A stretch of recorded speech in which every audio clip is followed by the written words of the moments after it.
All right, Genesis, the foundation book of the Bible. This is lesson number 7 and simply entitled day number 2 and number 3. All right, so far we've talked about the events of the first day of creation. And I want to kind of back up a little bit here about something that I mentioned last time about the creation of angels. There's always a little discussion about that.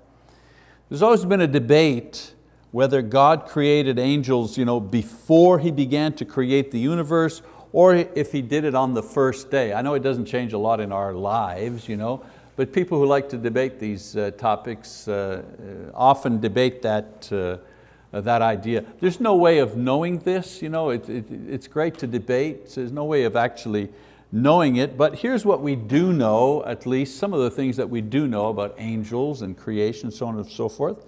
First of all, they are created beings. They're spiritual in nature. This we know. Matthew 22 talks about that, verse 30. We also know that they were present when the earth was being formed.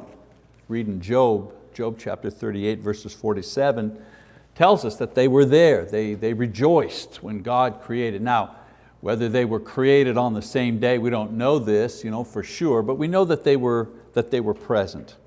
And we also know that Satan, one of the angels, was cast down with other rebellious angels when they disobeyed God. Again, we don't have information about what exactly this disobedience was. One of the thoughts was, well, since they were originally created to minister to man, perhaps it was a refusal to minister to man that sent them down and they lost their position. In other words, man was created a little lower than the angels, and maybe because of pride, there was a refusal to do that. That's been one theory. Another one is that they were cast down, or the sin was that they left their original positions. And you read about that in Jude, verse 6. And we're going to talk about this, leaving their original positions. We're going to talk about that a little bit more when we get to Genesis chapter 6. So we'll kind of revisit this angels and what they did wrong business. Perhaps Genesis chapter 6 will shed some light on that. Last time also said that they may have been created during the first day, but as others have mentioned, there's equal evidence that they may have been created before this as well. Either way, they were present when God created the universe on the first day. All right, so some of the other things that we've talked about so far. On that first day, God brings into existence the time, space, matter, elements. They have no form, they have no energy, they have no light, just the basic elements are created. Then we read that these basic elements are energized by the power of the Holy Spirit, and because of that they take on form and energy. So a lot of times our thought is in creation, God said, let there be, boom, and everything was there, but if you read carefully in the verses, He creates the elements first, and then He forms them into something, okay? Then He creates the basis for light, which is the electromagnetic system, or spectrum rather. And then He sets into motion the dark light cycle, which has remained night and day cycle, which we experience to this day. So we've already talked about this, just kind of reviewing the high points as we move along. Now, we've also discussed the idea that in the Bible or in Genesis, the word day is the Hebrew word yom. And the Hebrew word yom refers to a 24-hour period. And some of the theories that try to merge the creation teaching in the Bible with the teachings on evolution, they try to merge these together, and one of the ways that they do that is by claiming that the Hebrew word yom, which refers to a single day, actually refers to an eon or an age. And that way they say, so each day could be millions and millions of years, thereby merging together evolution and creation. But we've said that we need to let the Bible say what it says. Yom is the word for day, 1 24-hour day. It's never used in the context of a an eon or an age. It's never used in that way. And I think that God, I think He knows which words to use. He knows how to inspire those who wrote the Bible. Let's see, that's 4. So this first day of creation, a night-day cycle approximately 6,000 to 10,000 years ago is what Genesis describes as the beginning of our world. And of course, this has been attacked and ridiculed by evolutionists and other scientists. But as their theories change to accommodate new findings, you see, the scientists that kind of war against the idea of creation, and they put forward their concept of how the world came to be. The problem is that their theory continues to change.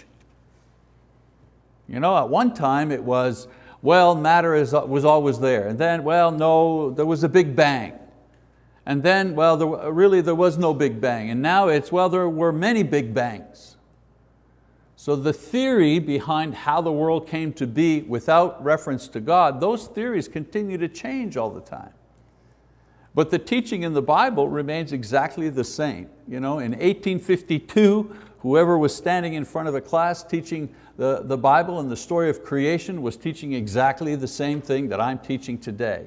And in 1303 and in 914 and in the 2nd century, always the same thing. And even before Christ, always the same thing was being taught as to how the world was created.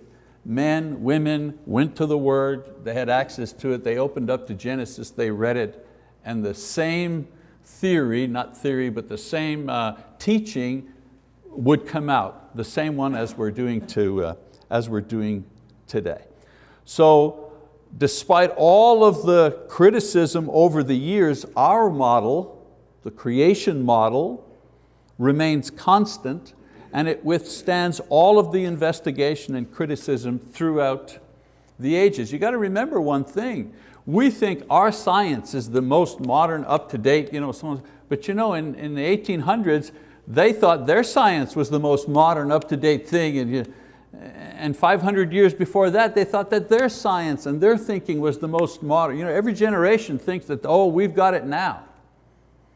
And the beauty of the Scripture is the Scripture never changes, it's always the same. Men change, theories change. All right, so that's kind of what we talked about in the last couple of weeks. We're going to start with day 2. Genesis chapter 1, verses 6, 7, and 8 says, "Then God said, let there be an expanse in the midst of the waters, and let it separate the waters from the waters. God made the expanse and separated the waters which were below the expanse from the waters which were above the expanse, and it was so. And God called the expanse heaven, and there was evening, and there was morning, a second day, a second yom, another 24 hours.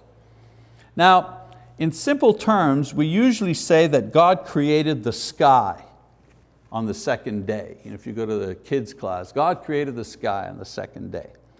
This is true, but what is happening here is a feature of the pre-sin world, which no longer is part of our world today. In verse 6, the term firmament or expanse means actual, some Bibles say firmament, some Bibles say expanse, depends which version you have. It means a spread out thinness. That's what the word means. Something spread out and very thin, like thin crust pizza, you know what I'm saying? Thin, all right?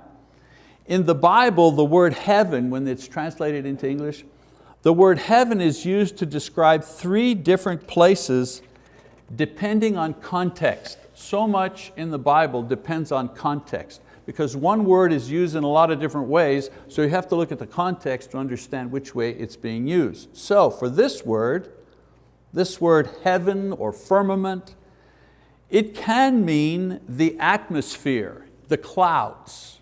When we're talking about heaven in the Bible, it can mean the atmosphere or the clouds up in the sky, Jeremiah 4:25, for example. Or the same word can be used to describe the stars, the planets, okay, space. So when we're saying I'm looking up into the sky, up into heaven, we might mean the heaven, the atmosphere, the clouds, or we might mean space. And when we talk in English, we differentiate that, don't we? When we're talking about outer space, we're not talking about what we can see. And then the word heaven or firmament can also mean the place where God dwells. God is in heaven. Mommy's gone to heaven. Mama died and she's gone to heaven, the place where God is. Hebrews 9:24. So the term firmament is used in the same way, whether it be atmosphere or space, depending on the context. Always the same word, context. In this passage, this term refers to the atmosphere. The atmosphere. What did God create? Not the outer space, not talking about the heaven where God is, talking about the atmosphere. All right? So what happens now is that God creates the unique atmosphere that permits life on earth and separates two bands of water. The water above and the water below the atmosphere. So the waters under the firmament, the expanse, would be the water on or under the earth. That's the water below. And the waters above the firmament would be a special water vapor canopy that would provide the unique environment that existed in the pre-flood world. Remember, before the flood is what we're talking about here, in the world of Adam and Eve. And I think there's a diagram. So let's look at the diagram. Whoops. The letters are a little small there that you can see, but I think you have something on your sheets there. First of all, there's the atmosphere or the clouds, okay? There's the liquid water on the earth, that first arrow there that's pointing to that orange ball that you see in the diagram. There's the liquid water that's on the earth. Then there's the atmosphere, the gaseous atmosphere that is around the earth. And then there's the water above the atmosphere, the vapor canopy. Okay? So the thing that many of us forget is that the world we live in now is very different from the world that God created. It's not only different from a moral perspective, but it's also different from an ecological and environmental perspective as well. Not the same world that we live in. Okay? So in this passage, God has not yet formed the water on the earth into anything. He has established the earth's atmosphere and the vapor canopy, which according to Dr. Henry Morris, we've talked about his book, The Genesis Flood. According to him, a water vapor canopy, if you wish, which would give this earth and its first inhabitants a special environment which would have special features. So you've got the water on the earth, you've got the atmosphere, the sky, and then you have this vapor canopy around all of it.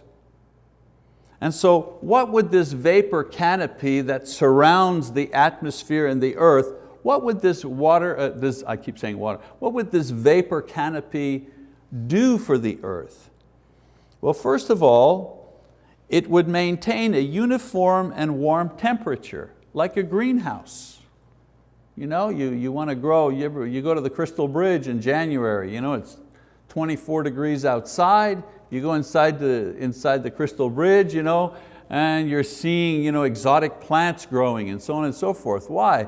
Because 12 months of the year, they artificially maintain a certain temperature, a certain humidity level within the, what do they call it, the greenhouse. Well, the vapor canopy around the earth, around the atmosphere of the earth, served to do exactly that thing for the earth. It maintained a certain uniform temperature and humidity. Secondly, the water canopy, because it created a uniform temperature, there would be no windstorms, no tornadoes in the time of Adam and Eve, no tornadoes. Why? Extreme wind always caused by the same thing, right? Cold air moving in, warm air moving up. When these two collide, you get these terrible windstorms. Well, in a world where the temperature, where the climate is controlled, there are no windstorms. There is no wild wind because there are no air currents. Everything is maintained. Also, another interesting feature of that pre-sin world is no rain, except over bodies of water where evaporation would occur directly. Now we say, man, we need rain. We need, what do you do with no rain? Well, there's another thing that the water canopy does. The water canopy provides a proper temperature which permits proper humidity and moisture, which would create lush vegetation and no desert. Desert is when there is no rain, overgrowing grass and ferns where it's too much rain. Go to Portland, go to the Northwest, and it's nice, it's lush. Well, it's lush because in the cities they maintain it. But go somewhere where nobody maintains it and you'll see it's overgrown. The best example, when I lived in San Diego. Well, San Diego, Southern California, that's a desert. It's a desert climate. And as we were driving around, but it's beautiful. Everywhere you go, palm trees, manicured lawns, beautiful flowers, stuff that here we try to grow in our garden and have a lot of care for. This stuff is growing in the medians, between the highway, and the street. And a person who had lived there all their life said to me, oh yeah, but take a look. He said, there isn't a single lawn, there isn't a single median in the city, not a single tree that does not have a sprinkler system.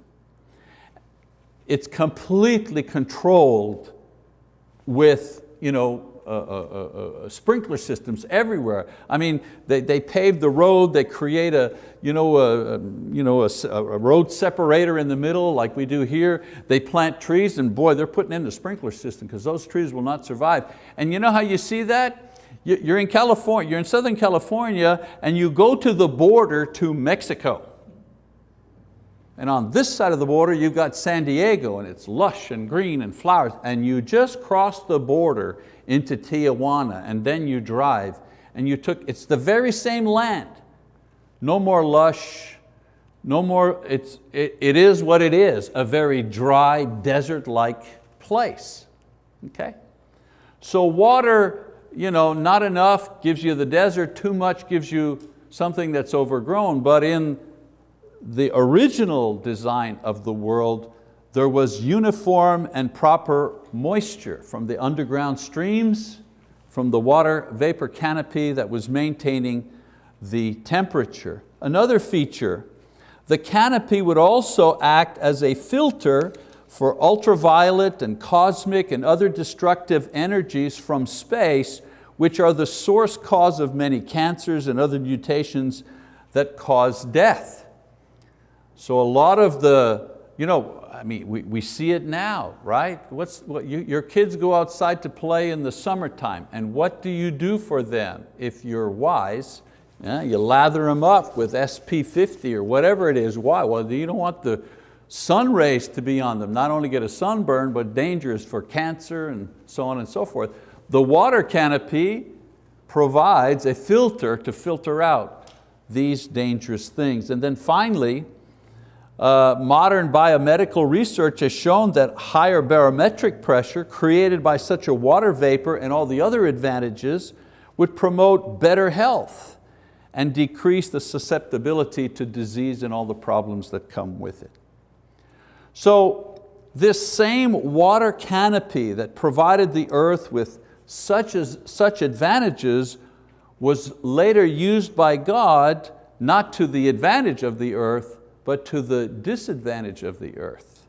In other words, God would further on down the line would use that vapor canopy surrounding the atmosphere in a way to create the flood. In Genesis chapter 7, verse 11, we read, I just skip ahead there, it says, in the 600th year of Noah's life, in the 2nd month, on the 17th day of the month, on the same day, all the fountains of the great deep burst open. Those were the underground water system that were there when God created the earth. But watch what he says, and the floodgates of the sky were open.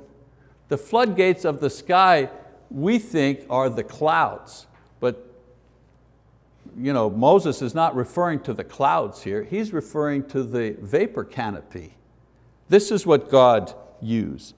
The floodgates of the deep, those are the underground rivers. The floodgates of the sky was the water canopy. Now an interesting, again, I'm no scientist obviously, but an interesting note from scientists about this phenomenon.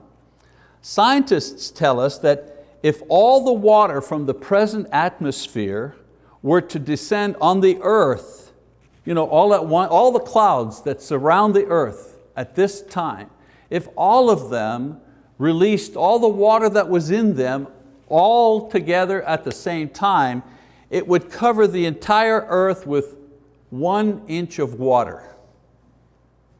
Just 1 inch of water.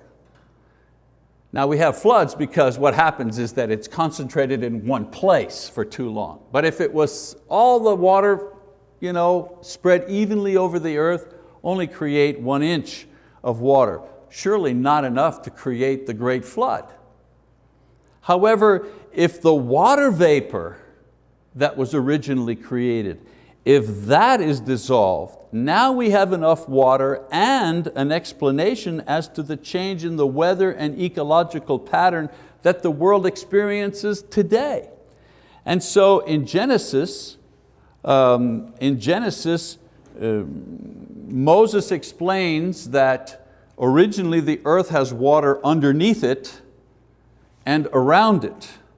And when God decides to bring the flood on the earth, the water that's underneath breaks open and the water that's around the canopy or that forms the canopy is dissolved. And an interesting thing, there's a movie coming out, Noah, but not a low budget. There are a lot of religious movies that come out, usually low budget affairs. I know the people who do them they're well-meaning and so on and so forth.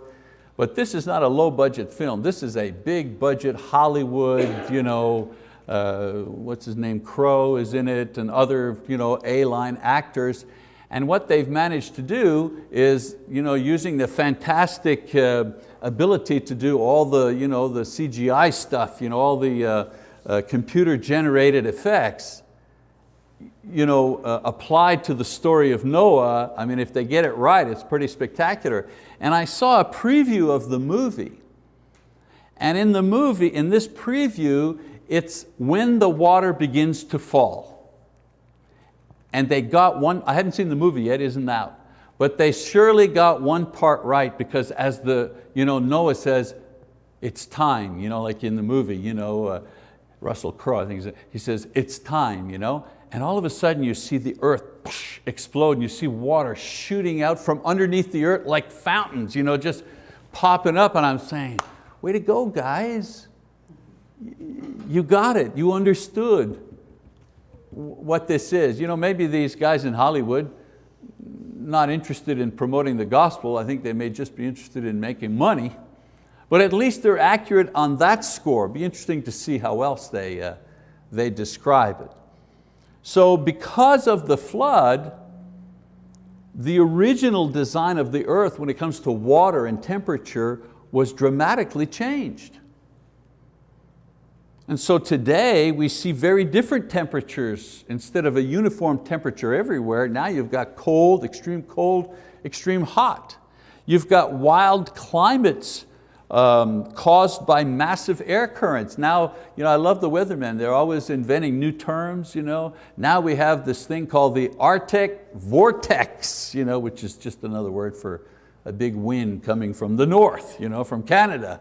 But I love the weather maps. What are they showing? These air patterns, these tremendously cold air patterns coming down from the north. And in the spring we know the warm air currents coming from the south. Pretty soon we're going to be hearing about tornadoes. We've heard about earthquakes, rain and its problems, right?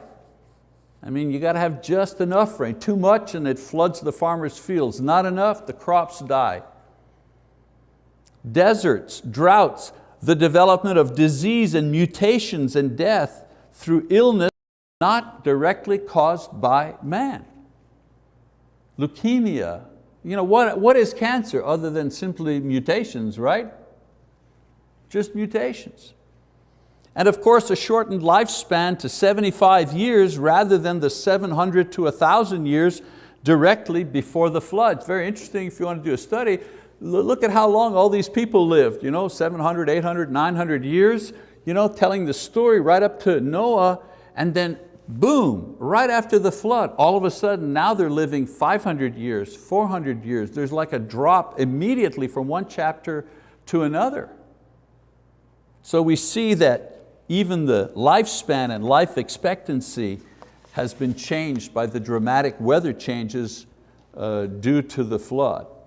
So this is the end of day number 2 with the creation of the atmosphere and the separation of the water mass on earth and the water canopy or the vapor canopy above the atmosphere. So you have the canopy up here, you have the atmosphere here, you have the earth here, and you have the water contained.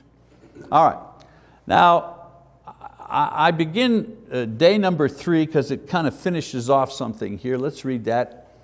It says, then God said, let the waters below the heavens be gathered into one place, and let the dry land appear. And it was so. And God called the dry land earth, and the gathering of the waters He called seas. And God saw that it was good. And so we see here, a certain order in how God divides the elements to form creation. Always the same pattern. First He forms the elements, He creates the elements rather, then He forms them in some way. So we see on day 1, light from darkness, separated. Day 2, waters above from waters below, separated. Day 3, dry land from, well, not wet land, but from water, separated. Okay? So by the language in the verses, we believe that the composition of the land and the seas was not at this time the same as it is today. The flood changed not only the atmosphere and the weather, but it also changed the arrangement of the land and oceans. And we have a lot of people studying that, saying, well, there was a time when there was a land bridge, and the continents are not exactly placed in the same way as they were a long time ago. They don't attribute this to the flood, but the Bible does. So the fact that God says that it is good states that this original arrangement of canopy, atmosphere, seas, and land, as it was arranged then, was the ideal manner to promote human life, and not necessarily as it is organized now. And I make a little thing here. You know how people say, why do little babies die and so on and so forth? It's so not fair. And we say, well, sin caused that. And somebody says, what do you mean sin caused? How can sin cause this little baby to be born with a genetic defect or something like that? Well, indirectly sin. Sin was the cause of the flood, and flood is what destroyed the ecosystem as it was and the environment as it was. And because of that, we live in a fallen, not only a fallen human state, but we also live in a fallen ecological state. And because of that, there are things that happen that no one has control over. So in that way, you die from sins you do. You drink a bottle of gin every day for 30 years and pretty much your liver is pickled. Why did you die? Well, because you sinned. You abused alcohol. So there's a direct correlation there. But sometimes there is no direct correlation. Why did the little baby die or the little boy die or something like that? Well, sometimes it's the indirect result of sin because we live in a fallen in a fallen society. All right, so I'm going to stop there. I'm going to continue the third part of the day next week. A couple of lessons though that we can draw. Some people say, there are lessons here? Sure there are. Lesson number one, God knows what is best for us. Let's face it, He carefully designed the world so we would not suffer from sinus headaches or cancer. He didn't design that world. That world exists because of Adam's sin and the fall of man and the flood that destroyed the ecosystem and the downward spiral that we have been on since then. So in this fallen world, we should continually trust and obey God to know what is best for us. Lesson number two, it's okay to pray about the weather. If you ever wondered, if you ever felt silly about praying about the weather, it's okay to pray about the weather. It's not okay to think you can control the weather by rituals, by throwing salt up in the air or putting a chicken on your head and running around. That's not okay. No. But it's okay. I'm sorry to disappoint you, Colby. But it's okay to pray about the weather. Why? Because God gave careful consideration to the matter of wind and rain and heat and cold. And He has used weather to test His people, to punish His people, and to bless His people. Has He not? Of course He.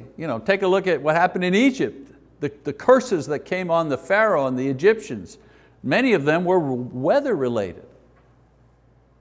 So God has not changed. He continues to have power over these.